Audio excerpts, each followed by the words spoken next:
Good morning to all, welcome to our channel e पाठशाला।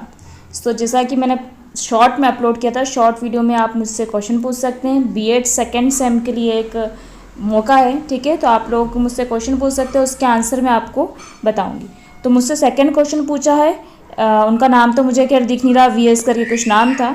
उन्होंने question पूछा है कि जो भी सिद्धांत दिए हुए हैं, ठीक है, वो सिद्धांत में अधिगमकर्ता की भूमिका अलग अलग क्या है। उन्होंने मुझसे बोला है कि आप 5 से 6 पॉइंट लिख दीजिए, ठीक है। तो जैसा कि मैंने आपको पहले ही बताया है, मुझे सारणी से पढ़ना पसंद है, टेबुलर फॉर्म में।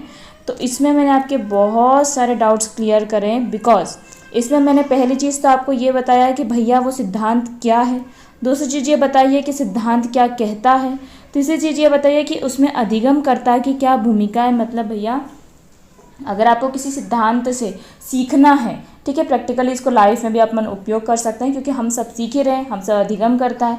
तो आप कैसे इन उपागम का यूज़ कर सकते हो और उसका शैक्षिक निहितार्थ क्या है, इसके क्वेश्चन बनते हैं, इसलिए मैंने इसको ऐड किया है। बहुत सारे जो सिद्धांत हैं उनके शैक्षिक निहितार्थ के क्वेश्चन आते हैं, ठीक है। हालांकि ये क्वेश्चन भी अच्छा है कि उसमें अधिगमकर्ता की क्या भूमिका है, तो हम उसको भी डिस्कस कर लेंगे, ठीक है। तो 1 बाय 1 हम लोग स्टार्ट करते हैं। और हाँ, एक और चीज़ मैं आपको बता दूँ, ये जितने भी सिद्धांत हैं मैं सबकी वीडियोस पहले बना चुकी हूँ। तो अगर आपको सिद्धांत डीपली पढ़ना है विद एग्जांपल, तो आप मेरी प्रीवियस वीडियोस देख सकते हो, ठीक है। प्लेलिस्ट में आप देख लेना, लर्निंग एंड टीचिंग या अधिगम एवं शिक्षण के नाम से प्लेलिस्ट है, ओके।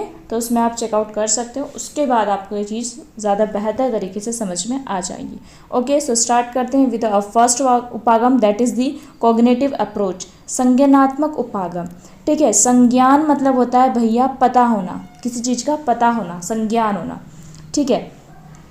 तो इसका परिचय क्या कहता है, यह उपागम मानसिक प्रक्रियाओं, जैसे हमको किसी चीज़ के ध्यान है, किसी कोई चीज़ याद है या किसी समस्या समाधान पर केंद्रित होती है, जिसके बारे में हम सोचते हैं, चिंतन करते हैं, संज्ञान करते हैं। ये सब किसके आता है, संज्ञानात्मक उपागम में आता है, ठीक है। यह छात्रों के संज्ञानात्मक विकास को प्राथमिकता देता है, ठीक है। कौन से विकास को प्राथमिकता देता है कि बच्चे को आप जितना बताओगे उसका संज्ञान, उसकी मेमोरी उतनी तीव्र होगी, ठीक है। ये इस चीज़ का मतलब ये इस चीज़ को नहीं मानता है कि बच्चा देखते देखते सीखता है। इनका ये बोलना है उसको बताना पड़ेगा। जैसे हाथी दिखा दिया, देख के नहीं सीखेगा, बताना पड़ेगा ये हाथी है और हाथी ये खाता है, हाथी ये करता है, तो उसको संज्ञान दिलाना पड़ेगा। दैट इज़ द संज्ञानात्मक उपागम। अब उसमें अधिगमकर्ता की क्या भूमिका होना चाहिए, ठीक है। अधिगमकर्ता की पहली भूमिका, हमको सीखना है, तो सबसे पहले सीखने के लिए हमको क्या करना है, जानकारी को समझना पड़ेगा। हमको अधिगमकर्ता को जब तक उसको वो जानकारी नहीं समझ में आएगी, उसको क्या संज्ञान ही नहीं होगा ना। तो ऐसी जानकारी देना है जो उसको समझ में आए। दूसरा, समस्या समाधान में संलग्न होना। अधिगमकर्ता की भूमिका है, अगर कोई भी चीज़ पढ़ता है तो उसको समस्या समाधान में संलग्न होना पड़ेगा, उसको सोचना पड़ेगा ना हर चीज़ को। जैसा नहीं किसी ने कुछ बोला और अपन ने मान लिया, ठीक है। तो हर उस पर ऐसे हम बिलीव नहीं कर सकते हैं, ठीक है। नेक्स्ट, पूर्व ज्ञान का उपयोग करना। अब देखो, आप लोग अगर कोई भी चीज़ पढ़ते हैं या कोई भी शिक्षक आपको पढ़ाता है, तो पढ़ाने से पहले आपका पूर्व ज्ञान चेक किया जाता है कि भैया आपको इसकी पहले की स्टोरी पता है कि नहीं पता है, तब हम उसकी आगे की स्टोरी में पढ़ते हैं, ठीक है। अगर मैं बोलूँ, अगर मैं मध्यकाल का इतिहास पढ़ाना शुरू कर दूँ, भैया अपने को प्राचीन ही नहीं पता है, तो क्या आपको मध्यकाल समझ में आएगा कि कहाँ से आ गया, ये कुतुबुद्दीन कहाँ से आ गया, गुलाम वंश कहाँ से आ गया, एंट्री कहाँ से हुई, ठीक है। तो ये सब चीज़ें होती हैं पूर्व ज्ञान का उपयोग करना, ठीक है। फिर है नेक्स्ट, सक्रिय रूप से विचारशील होना। अब अधिगमकर्ता जब तक विचारशील नहीं होगा, सक्रिय नहीं होगा, एक्टिव नहीं होगा, तब तक वो इस अप्रोच से सीख पाएगा क्या, नहीं सीख पाएगा। तो ये भी सीखने वाले की भूमिका है कि भैया तेरे को एक्टिव होना पड़ेगा, तेरे को सीखना पड़ेगा, ठीक है। आत्मनिर्देशित अधिगम, अधिगमकर्ता की सबसे महत्वपूर्ण भूमिका होती है आत्मनिर्देशित अधिगम, ठीक है। अगर कोई बच्चा ये करना सीख जाए तो वो काफ़ी कुछ चीज़ें कर सकता है, ठीक है। और ऑनलाइन स्टडी से बहुत कुछ अधिगम करता है, उनकी शिक्षक पे जो होता है, स्कूल वगैरह पे डिपेंडेंसी थोड़ी कम हो गई है, बिकॉज वो उसको जो सर्च करना होता है वो सर्च कर लेता है, यूट्यूब हो गया है, ठीक है, AI वगैरह हो गए हैं, तो उससे वो आत्मनिर्देशित अधिगम पढ़ रहा है। उसको जो समझ में नहीं आ रहा है, जैसे सामने वाले को भी हेजिटेशन होता है टीचर से ये पूछने में, तो वो खुद से घर जाके उस चीज़ को पढ़ सकता है, राइट। तो ये हो जाएगी अधिगमकर्ता की भूमिका। अब नेक्स्ट अपने पॉइंट जो मैं आपको बता रही हूँ, संज्ञानात्मक उपागम के शैक्षिक निहितार्थ क्या है, ठीक है। तो यह विचारशीलता और चिंतन को बढ़ावा देता है, समस्या समाधान पर आधारित होता है, पूर्व ज्ञान को नए ज्ञान से जोड़ता है, आत्म प्रबंधन करना सिखाता है, स्वचिंतन को सिखाता है। कुल चीज़ मैं आपको बताऊं, ये जितना पॉइंट्स है ना उसको मोड़ दाड़ के मैंने यहाँ पे लिख दिया है, ठीक है। तो आप इसको थोड़ा सा ध्यान से पढ़ना तो आपको ये चीज़ें भी समझ में आ जाएंगी, ठीक है। तो ये उनके शैक्षिक निहितार्थ है कि संज्ञानात्मक उपागम का हम शिक्षा में उपयोग कैसे कर सकते हैं, ठीक है। क्यों उपयोगी है, तो भैया इससे क्या हो रहा है, हमारी विचारशीलता बढ़ रही ना, हम समस्या समाधान पे कार्य कर रहे हैं, ठीक है, हम पूर्व ज्ञान का उपयोग कर रहे हैं, हम आत्म प्रबंधित होना सीख रहे हैं, स्वचिंतन सीख रहे हैं, तो ये सब इसमें संज्ञानात्मक उपागम में आ जाएगा, ठीक है। नेक्स्ट हम आते हैं व्यवहारात्मक उपागम, ठीक है। तो व्यवहारात्मक क्या होता है,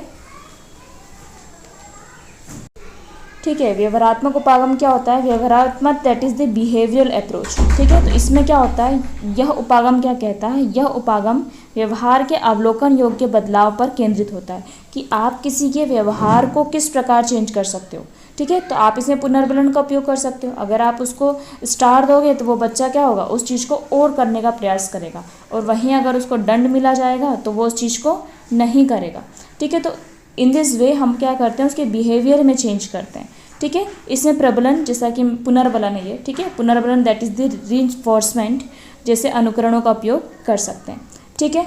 अब व्यवहार में हम लोग अधिगमकर्ता क्या कर सकता है, उसको अपने व्यवहार में चेंज करना है, अपने को खुद के व्यवहार में चेंज करना है, तो हम क्या कर सकते हैं, हम उन कार्यों को दोहरा सकते हैं जो सकारात्मक है, ठीक है। अनुकरण द्वारा सीख सकते हैं, अगर हमको किसी का व्यवहार अच्छा लग रहा है तो हम उसका अनुकरण कर सकते हैं, अधिगम करता, ठीक है। पुनर्बलन और दंड के माध्यम से सीख सकता है अधिगम करता, बाहरी दिशा निर्देशों का पालन कर सकता है, बहुत सारी चीज़ें होती है, ठीक है, जिसमें आप बाहरी दिशा निर्देश, जैसे आपको कोई शिक्षक सिखा रहा है कि आपको ऐसा व्यवहार करना चाहिए, या आप किसी भी धार्मिक अनुष्ठान में गए, वहाँ पे आपने सीखा कि आपके नैतिक मूल्य ये होना चाहिए, तो ये सब क्या है, बाहरी दिशा निर्देश है, तो उसके थ्रू भी क्या कर सकते हैं, हम अपने व्यवहार में परिवर्तन कर सकते हैं। देन संगठित ढंग से सीखना, मतलब संगठित करना, मतलब ऐसा नहीं कि जब हमको पता चल जाए कि हमको ऐसा व्यवहार करना चाहिए तो केवल चाहिए तक ही सीमित नहीं होना चाहिए, ठीक है। बिकॉज वो चाहिए से क्या आना चाहिए, हमारे अंदर आत्मसात होना चाहिए, हमारे अंदर संगठित होना चाहिए, तभी क्या होगा, वो हमारे व्यवहार में परिवर्तन कर पाएगा, ठीक है। मतलब आडंबरी रूप से हमारे व्यवहार में परिवर्तन संभव नहीं होता है, ठीक है, हमको उसमें आत्मसात करना ज़रूरी है, ठीक है। अब इसके शैक्षिक निहितार्थ करें तो अगर व्यवहार में चेंजेस होता है तो क्या होगा, शैक्षिक निहितार्थ स्पष्ट उद्देश्यों के साथ शिक्षण की योजना बनाने में हेल्पफुल है, ठीक है। उसके बाद पुनर्बलन दंड का उपयोग किया जाता है, कौशलों का अभ्यास किया रहा जाता है, आप कोई भी कौशल हो, जैसे मान लो आप कोई खेल खेल रहे हो, आप उसमें कुछ गलत कर रहे हो, ठीक है, मतलब नहीं आपको खेलते बन रहा है, या फिर कुछ गलतियां हो रही है, ठीक है, कहीं पे, तो आपका कोच आपको सुधारता है, तो आप उसका क्या करते हो, बार बार अभ्यास करते हो, तो आप वो चीज़ें सीख लेते हो, मतलब वो चीज़ आपके व्यवहार में आ जाती है, ठीक है। उसके बाद मॉडलिंग और अनुकरण, इसका मतलब ये है कोई आदर्श व्यक्ति को देख के जब आप उसका अनुकरण करते हो, ठीक है, जब कोई आदर्श व्यक्ति को देख के आप उसका अनुकरण कर रहे हैं तो वो मॉडलिंग और अनुकरण के अंतर्गत आता है, तो उसके थ्रू भी हमारे व्यवहार में काफ़ी परिवर्तन होता है, राइट। द नेक्स्ट आता है हमारा मानवतावादी उपागम, ओके। तो मानवतावादी उपागम क्या बोलता है, यह उपागम व्यक्ति के व्यक्तिगत विकास, आत्म साक्षात्कार और भावनात्मक भलाई पर जोर देता है, ठीक है। मानवतावादी उपागम में पहले ही बता चुकी हूँ कि मानव होने के नाते भैया हम लोग में चेतना है, हम लोग सोच सकते हैं, हम लोग में भावनाएं हैं, ठीक है, हम लोग संवेदनशील हैं, तो ये उपागम ये बताता है, ठीक है। अब इसमें अधिगमकर्ता की क्या भूमिका है, भाई तुम मानव हो तो तुमको खुद आत्म प्रेरित होना चाहिए ना, ठीक है, व्यक्तिगत अनुभव से सीखना चाहिए, आपकी खुद की भावनाएँ हैं, ठीक है, स्वतंत्र निर्णय लेना चाहिए, आत्मनियंत्रण में सक्रिय होना चाहिए, मतलब कुल मिला के एक मानव खुद के अंदर क्या चीज़ें हैं उसको विकसित कर सकता है, खुद के जीवन कौशलों पर कार्य कर सकता है, तो वो मानवतावादी उपागम के अंतर्गत आएगा। हमको हर चीज़ के लिए दूसरों पर डिपेंड नहीं होना चाहिए, ठीक है, और व्यक्तिगत अनुभव से भी सीख सकता है, उसकी खुद की भावनाएं भी हो सकती हैं, हो सकता है कि वो बाकी के 10 लोगों से अलग हो, लेकिन उसकी स्वयं की भावनाएं जो होती है वो उसके लिए प्राथमिक होना चाहिए, तो इसमें व्यक्ति को आना चाहिए कि वह भावनाएं सकारात्मक है या नकारात्मक, ठीक है। तो नेक्स्ट हम शैक्षिक निहितार्थ की बात करें तो मानवतावादी उपागम के शैक्षिक निहितार्थ क्या है, यह हमें व्यक्तिगत अनुभव और भावनाओं का सम्मान करना इसके अंतर्गत आएगा, मतलब हमको प्रत्येक व्यक्ति के अनुभव और उसकी भावनाओं का सम्मान करना चाहिए। आत्म साक्षात्कार के लिए वातावरण तैयार करना चाहिए। सहानुभूति होगी, सकारात्मक संबंधों पर ध्यान हो जाएगा। आत्म प्रेरणा को प्रोत्साहित करना, ठीक है। तो ये सब चीज़ें इसके शैक्षिक निहितार्थ में आ जाएगी कि इसका यूज़ हम इस प्रकार कर सकते हैं, ठीक है। देन अपना लास्ट रहता है, लास्ट है हमारा सामाजिक सांस्कृतिक उपागम, that is the social cultural approach. वो दिया है वाइगोत्स्की ने, ठीक है। वाइगोत्स्की ने क्या बोला है कि कोई भी बच्चा जो होता है वो समाज से सीखता है, वो जैसा देखता है उसका अनुकरण करता है, ठीक है। तो यह उपागम सामाजिक और सांस्कृतिक संदर्भों के भीतर अधिगम पर जोर देता है। यह समूह कार्यों सहयोगी शिक्षण को महत्व देता है, ठीक है। जैसे छोटे बच्चों को अपन अकेले सिखाओगे तो वो कम सीखेंगे, बट ग्रुप में उनके साथ अनुकरण करके सिखाओगे। जैसे अ से अनार होता है, आ से आम होता है, सब एक साथ बोलेंगे तो सभी सीखते हैं, ठीक है। तो इस पर ये बल देता है। अगर इसके हम अधिगमकर्ता क्या करेगा, तो अधिगमकर्ता को पहले तो सामाजिक अंतःक्रिया करनी पड़ेगी, उसको समाज में जाना तो पड़ेगा, अकेले रह के वो क्या ही करेगा बच्चा, ठीक है। सांस्कृतिक उपकरणों का उपयोग करना पड़ेगा, जो सांस्कृतिक मूल्य है, सांस्कृतिक जो भी मूल्य है उनको लाना पड़ेगा। समूह में कार्य करना होगा, ठीक है।